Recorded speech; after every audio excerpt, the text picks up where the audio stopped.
আপনারা আমাদের প্রতি সমর্থন অব্যাহত রাখুন, আস্থা রাখুন। বিচার ইনশাআল্লাহ বাংলাদেশের মাটিতে আমরা নিশ্চিত করে দেব। সামনে অগ্রসর হওয়ার পথে আমাদের বাধা অনেকটাই দূরীভূত হয়েছে। এরপরেও অনেক বাধাই তো আছে। আপনারা জানেন যে যারা এই গুমের মতো ভয়াবহ অপরাধের সাথে জড়িত ছিল তাদের অনেককেই আমরা এখনো গ্রেফতার করতে পারিনি।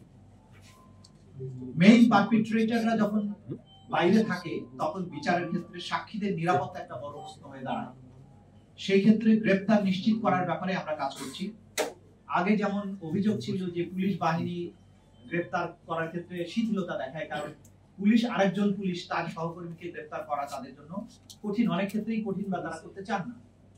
সেক্ষেত্রে আন্তর্জাতিক অপরাধ ট্রাইব্যুনালের তদন্ত সংস্থাকে গ্রেফতারের ক্ষমতা দেওয়া হয়েছে।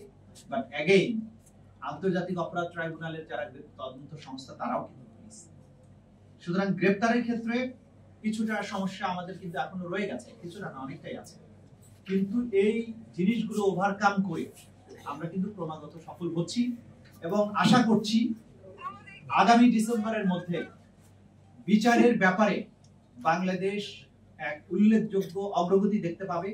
বাংলাদেশ অতীতের অনেক কালো অধ্যায় থেকে বেরিয়ে আসার মতো একটা সিগনিফিকেন্ট কাজ অন্তত আন্তর্জাতিক অপরাধ ট্রাইব্যুনাল দেখাতে পারবে, এটা আমরা আশাবাদ ব্যক্ত করছি।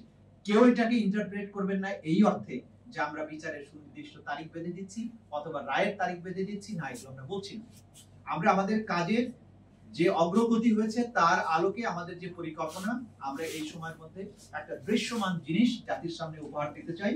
এই ব্যাপারে আমরা দিনরাত কাজ করছি। যেমন আপনাদের উদাহরণস্বরূপ বলতে পারি, গত 6 মাসে আমরা আমাদের কোনো শুক্রবার, শনিবার বা সাপ্তাহিক ছুটি নেই। আমরা সকাল 8টায় বের হই, রাত 12টা পর্যন্ত তদন্ত সংস্থা এবং প্রসিকিউশন টিমের প্রত্যেকে কাজ করি। অনেকে অসুস্থ হয়ে যাচ্ছেন, হসপিটালাইজড হচ্ছেন, ফিরে আসছেন আবারও। এবং অনেকে যখন হজের জন্য তারা টাকা জমা দিয়েছিলেন, তারা প্রত্যেকে হজকে আমরা ক্যান্সেল করেছি যে হজ পরে, আগে বিচার নিশ্চিত করতে হবে, জাতীয় দায়িত্বটা পালন করাটা আগে। সুতরাং আমাদের মধ্যে শৈথিল্য নেই।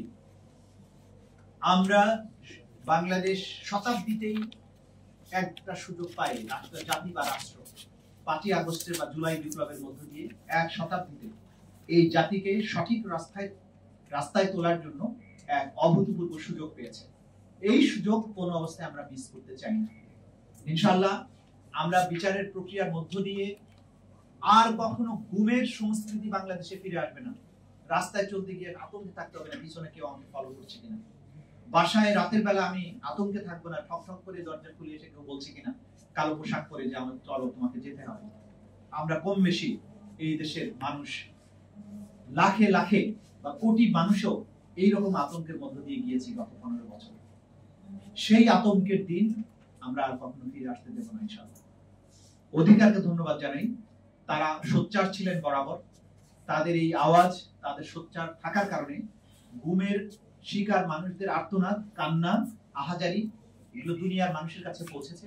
দুনিয়ার মানুষ সচেতন হয়েছে, জেনেছে, এবং সেটা এই বিচার প্রাপ্তি বা এই স্বৈর শাসনকে অপসারণের ব্যাপারে সেটা একটা উল্লেখযোগ্য ভূমিকা পালন করেছে। ইনশাআল্লাহ আমরা বিশ্বাস করি অধিকার তার যাত্রা অব্যাহত রাখবে এবং সবসময় মানুষ অধিকার হারা মানুষের পক্ষে তারা কথা বলতে থাকবে।